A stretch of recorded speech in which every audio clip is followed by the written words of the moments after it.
Prabowo kembali membuat pernyataan yang membela Jokowi ini soal cawe-cawe.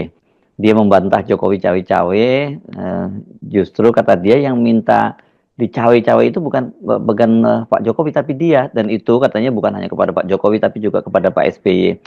Nah, yang menarik ini kan disampaikan pada Kongres Partai Demokrat dan ini bisa diartikan merupakan bantahan langsung dari pernyataan Pak SBY sebelumnya soal cawe-cawe itu.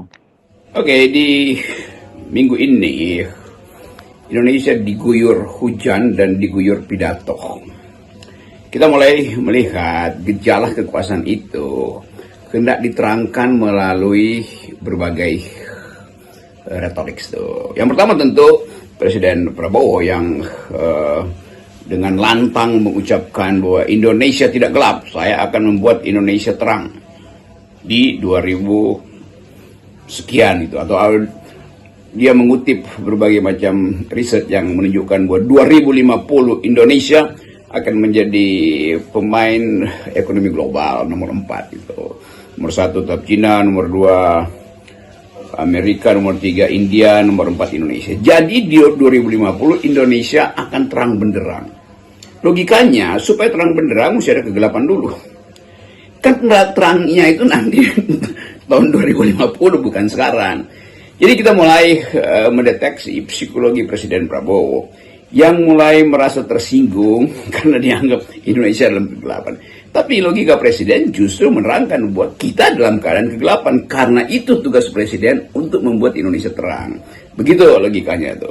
Tapi kita tahu betapa seorang pemimpin, dia pasti akan berada di dalam lingkungan yang sangat kompleks tuh. Gak mungkin Presiden Prabowo mengatakan bahwa kita memang berada dalam kegelapan. Itu artinya dia sendiri merumuskan situasi. Padahal dia memang mesti mengubah situasi. Jadi supaya menuju Indonesia terang, maka kegelapan itu yang mesti dihalau. Nah, mahasiswa melihat kegelapannya, Presiden Prabowo melihat yang terang. Kan biasa aja kan. Jadi itu sebetulnya sekuensi berpikir aja bagi mahasiswa. Mesti disebutkan bahwa sekarang Indonesia ada dalam kegelapan supaya pemerintah berupaya untuk membuat Indonesia terang. Itu jalan pikirannya tuh. Dan pada kesempatan yang sama Prabowo memastikan bahwa dia akan berupaya keras untuk membantah tesis itu. Jadi sebetulnya dia membantah tesis adanya kegelapan. Itu secara logis begitu mengucapkan pikiran itu. Walaupun kita tahu bahwa itu retorika karena mahasiswa, masyarakat sipil terus menghujat pemerintah tidak mampu untuk memberi harapan cahaya terang pada kehidupan kita, belum masih dalam